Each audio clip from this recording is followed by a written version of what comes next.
ሰላም ጤና ይስጥልኝ የቻናላችን ቤተሰቦች። ዛሬ በኢትዮጵያ የመኪና ገበያ ውስጥ ትልቅ ድርሻ ያላቸውን ሁለት ግዙፍ ኩባንያዎች እናወዳድራለን፤ ቶዮታና ሂዩንዳይ። በሀገራችን መንገዶች በነዳጅ ቆጣቢነት፣ በስፔር ዕቃ አቅርቦትና በመልሶ መሸጫ ዋጋ ሪሴል ቫልዩ የትኛው የተሻለ ነው የሚለውን ጨምረን እናያለን። እስከ መጨረሻው አብራችን ቆዩ። ቶዮታ በኢትዮጵያ የትራንስፖርት ታሪክ ውስጥ ስሙ የማይተፋ ግዙፍ ተቋም ነው። ቶዮታ በኢትዮጵያ ከ65% በላይ የገበያ ድርሻ አለው። በተለይም በገጠራማ አካባቢዎች እና በመንግሥት መስሪያ ቤቶች እንደ ላንድ ክሩዘር እና ሃይሌክስ ያሉ ሞዴሎች ተመራጭ ናቸው። ቶዮታ ማለት ለኢትዮጵያውያን መኪና ማለት ብቻ ሳይሆን ሀብት ማለት ነው። በተቃራኒው ሂዩንዳይ ባለፉት ጥቂት ዓመታት ውስጥ አስገራሚ እድገት አሳይቷል። በተለይም በከተማ ነዋሪዎች እና በወጣቱ ትውልድ ዘንድ እንደ ቱሰን፣ ክሬታ እና ትናንሾቹ አቶስ እና ግራንድ አይቴን ሞዴሎች ተወዳጅ ናቸው። በተለይም አዳዲስ ቴክኖሎጂዎችን በተመጣጣኝ ዋጋ በማቅረቡ ይታወቃል። ሂዩንዳይ የቅንጦት ስሜትን በተመጣጣኝ ዋጋ በማቅረብ የቶዮታን የበላይነት በከተማ ውስጥ እየተገዳደረ ይገኛል።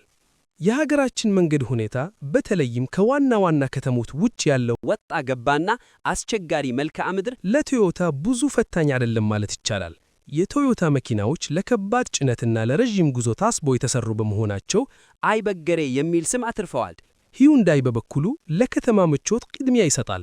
የመኪናው አያያዝ ቀላል መሆን፣ ዘመናዊ የውስጥ ዲዛይን እና የድምፅ መከላከያ ቴክኖሎጂው ከቶዮታ የተሻለ ስሙዝ የሆነ የመንዳት ልምድ ይሰጣል። በኢትዮጵያ ቶዮታን መካኒክ አያጣውም ይባላል። የቶዮታ መለዋወጫዎች በየትኛውም ቦታ በቀላሉ ይገኛሉ። የጥገና ወጪውም በአንጻራዊነት ዝቅተኛ ነው። ይህም የጥገና ጊዜንና ወጪን በእጅጉ ይቀንሳል። የሂዩንዳይ መለዋወጫዎች ጥራት ያላቸውና ኦሪጂናል ቢሆኑም እንደ ቶዮታ በየቦታው አይገኙም። ይህም አንዳንድ ጊዜ መኪናው ቢበላሽ ለቀናት ጋራጅ እንዲቆይ ሊያደርግ ይችላል። ነገር ግን በአሁኑ ወቅት ሂዩንዳይ ወኪሎች ይህንን ችግር ለመቅረፍ መለዋወጫዎችን በስፋት እያስገቡ ይገኛሉ። ሁለቱን ብራንዶች ነዳጅ በመቆጠብ ይታወቃሉ። ነገር ግን ቶዮታ በሃይብሪድ ቴክኖሎጂ ቀዳሚ ነው። ኢትዮጵያ የነዳጅ መኪናዎችን ሀገር ውስጥ ማስገባትን መከልከሏን ተከትሎ ሂዩንዳይ በዚህ ዘርፍ ነግሷል።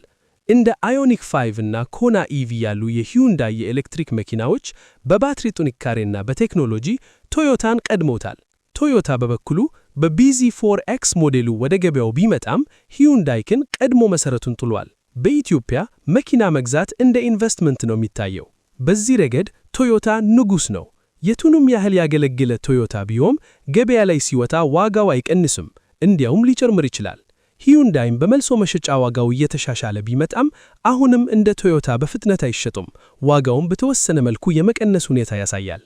እንግዲህ ለማጠቃለል ለረጅም ጊዜ አገልግሎት፣ ለገጠር መንገድ እና ንብረቴ ዋጋ አይቀንስብኝም የሚሉ ቶዮታ ተመራጭ ነው። ነገር ግን ለዘመናዊነት፣ ለከተማ ኑሮ ምቾትና ለወደፊቱ የኤሌክትሪክ መኪና አብዮት ሂዩንዳይ ምርጥ ምርጫ ነው። እናንተ የትኛውን ትመርጣላችሁ? ቶዮታ ወይስ ሂዩንዳይ? ምክንያታችሁን ኮሜንት ላይ አስፍሩልን። ለተጨማሪ መረጃዎች ቻናላችንን ሰብስክራይብ ማድረግ እንዳትረሱ። ሰላም ቆዩ።